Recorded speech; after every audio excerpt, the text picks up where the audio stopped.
আঘাতগ্রস্ত বাংলাদেশের হাই কমিশনে ভারতীয় বিজেপির যারা আছেন তারা আক্রমণ করেছেন। এটা আমাদের সার্বভৌমত্বের উপর আঘাত লেগেছে, আমাদের ভূখণ্ডে আঘাত লেগেছে, আমার মাতৃভূমির আঘাত লেগেছে। এই মাতৃভূমি আমার মায়ের মতো, এই মাতৃভূমিকে রক্ষা করা আমাদের ইমানি দায়িত্ব। আপনারা জানেন দেশপ্রেম ইমানের অঙ্গ। যদি এই বাংলাদেশের আপামর জনতার শরীরে এক ফোঁটা রক্ত থেকে থাকে, সেই এক ফোঁটা রক্তের বিনিময়েও এই দেশকে আমরা স্বাধীনতা এনে দেব। ভারতীয় আগ্রাসন এই বাংলাদেশের মানুষ কখনো মানে নাই, কখনো মানবেও না। আপনারা সচেতন হয়ে এই বাংলাদেশের যে বিপ্লব আমরা করেছি, স্বৈরাচারী হাসিনা সরকারের কাছ থেকে যে বিপ্লবের মাধ্যমে যে স্বাধীনতা অর্জন করেছি, সেই স্বাধীনতা রক্ষা করার জন্য আপনাদের কাছে আমি অনুরোধ করব আপনারা ঐক্যবদ্ধ থাকেন, এটাই হলো আমার মূল কথা।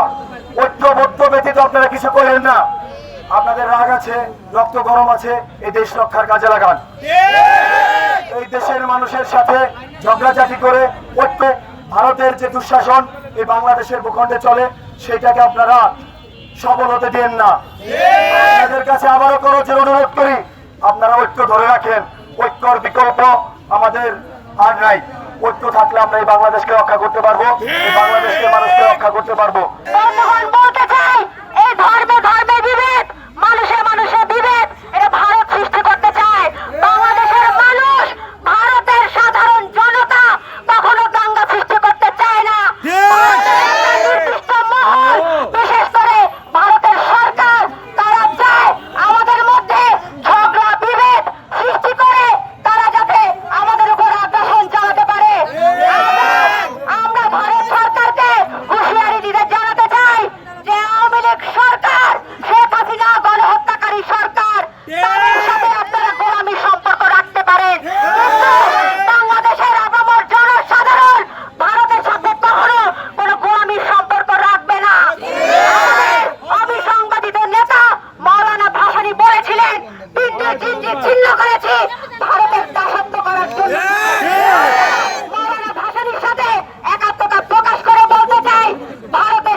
ভারতে আমাদের ভাইদের উপর আক্রমণ করা হয়েছে। আমরা দেখেছি ভারতে আমাদের উপর যে আক্রমণ করা হলো, যে সাম্প্রদায়িক দাঙ্গা সৃষ্টি করার জন্য তারা করেছে। ভারতীয় আগ্রাসনের বিরুদ্ধে লেখার কারণে আপনার ভারতকে শহীদ করে দেওয়া হয়েছে। ভারতীয় আগ্রাসনের বিরুদ্ধে লেখার কারণে সাইফুল ইসলাম আলিফ ভাইকে কুপিয়ে হত্যা করা হয়েছে। আমরা এসব ইতিহাস ভুলে যাইনি। যদি সাম্প্রদায়িক দাঙ্গা সৃষ্টি করার চেষ্টা করা হয়, বাংলাদেশ হিন্দু মুসলিম ঐক্য করে এর তীব্র প্রতিবাদ করে তোলা হবে। আপনারা জানেন আজ প্রণয় ভার্মা ভারতীয় হাইকমিশনকে পররাষ্ট্র মন্ত্রণালয় থেকে ডাকা হয়েছে। আমরা আশা করি বাংলাদেশ পররাষ্ট্র মন্ত্রণালয়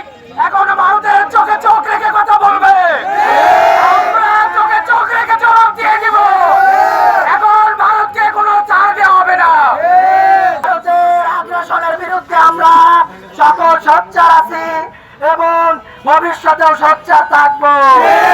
মোদির বিজেপি সহ বলতে চাই, এই ছাত্র জনতা বুকের তাজা রক্ত ঢেলেছে এই সোনার বাংলাদেশ রক্ষা করার জন্য সব সময় প্রস্তুত আছে।